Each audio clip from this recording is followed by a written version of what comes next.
morning to you. It must be 5 o'clock Eastern Standard Time somewhere out there because it's time for another edition of Hardison's Tips. Hi, I'm your host, Brandon Hardison. Glad to be with you on this beautiful Thursday, the 18th day of November in 2021. We do this for all of our brothers and sisters that are in the space of automotive or major account, key account, up and down the street, in-home sales, regular retail. So while you're getting dressed, let's get to it so we can move on with our day. I want to share with you about being silent. Can silence help you sell more?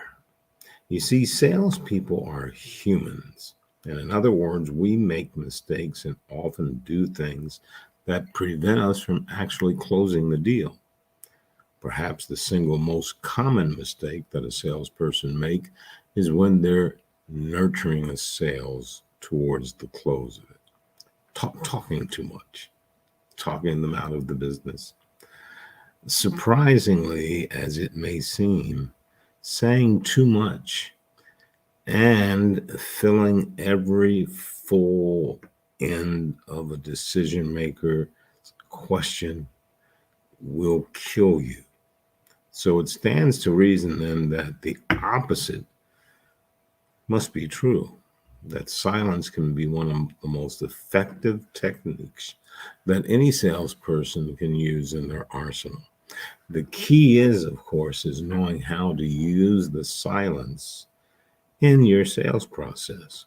So what is this science thing if we really looked at it? Why is silence such a powerful tool? That's what we want to address. So in conversation, often most powerful moments are not when you are about to sell that close. That most powerful moment can be when the customer is silent. In other words, you asked a question because you were listening and taking notes. You asked a question and you shut your mouth. So think about it for a moment.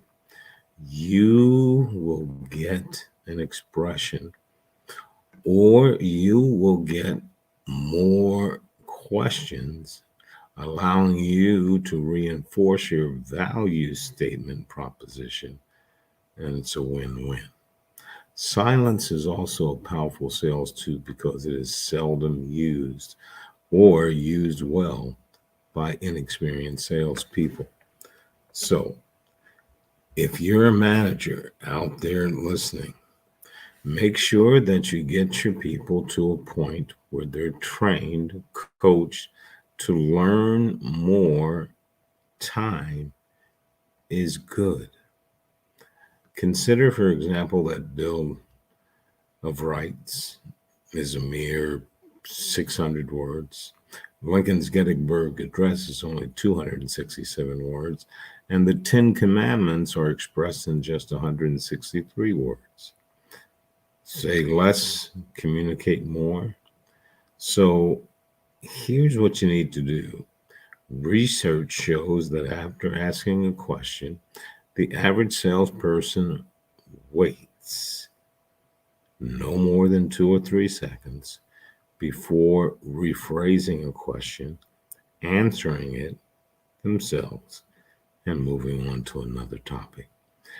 Once again, it's fear or the awkwardness of this pause.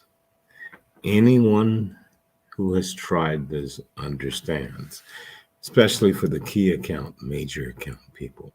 For some of the other people that are new, I would strongly suggest that you read a book by Og Mandino called The Greatest Salesman in the World.